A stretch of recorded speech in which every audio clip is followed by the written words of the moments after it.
এক্সেলে font change করার জন্য আমাদেরকে প্রথমে ফন্ট সিলেক্ট করতে হবে, অর্থাৎ আমরা যে কোনো লেখাকে পরিবর্তন করতে চাইলে সেই লেখাটাকে আগে আমাকে সিলেক্ট করে নিতে হবে। সিলেক্ট করার পর আমাদেরকে ক্লিক করতে হবে হোম। হোম থেকে আমরা এখানে দেখতে পাচ্ছি ফন্ট গ্রুপ। ফন্ট গ্রুপের ভিতরে এখানে রয়েছে ফন্ট। এখানে গেলে আমরা দেখতে পাবো বিভিন্ন ধরনের ফন্ট রয়েছে। যে ফন্ট আমাদের প্রয়োজন সেই ফন্ট আমরা সিলেক্ট করে দিলে আমাদের ফন্ট চেঞ্জ হয়ে যাবে। অর্থাৎ আমরা দেখতে পাচ্ছি এখন আমরা আলজেরিয়ান ফন্টে চেঞ্জ করেছি।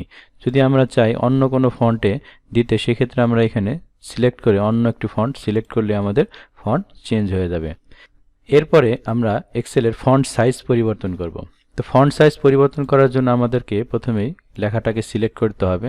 সিলেক্ট করার পর আমাদের ফন্ট গ্রুপের মধ্যেই ফন্টের পাশেই আছে ফন্ট সাইজ।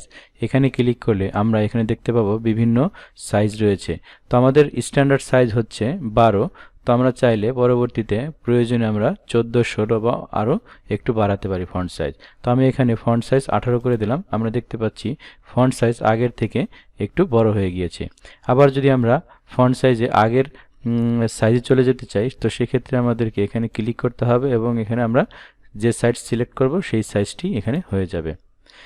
এরপরে যদি আমরা ফন্ট কালার করতে চাই, ফন্ট কালার করতে চাইলে আমাকে আগে সিলেক্ট করতে হবে। যে কোনো লেখা কালার করতে চাইলে আমাদের সিলেক্ট করতে হবে। সিলেক্ট করার পর আমরা এখানে দেখতে পাচ্ছি যে ফন্ট গ্রুপে এখানে এই অপশন, অর্থাৎ এটি ফন্ট কালার অপশন। এখানে ক্লিক করলে আমরা এখানে ফন্টের বিভিন্ন কালার দেখতে পাবো। আমরা যে কালার সিলেক্ট করে দেব সেই কালারটিতেই আমাদের ফন্টের কালার পরিবর্তন হয়ে যাবে।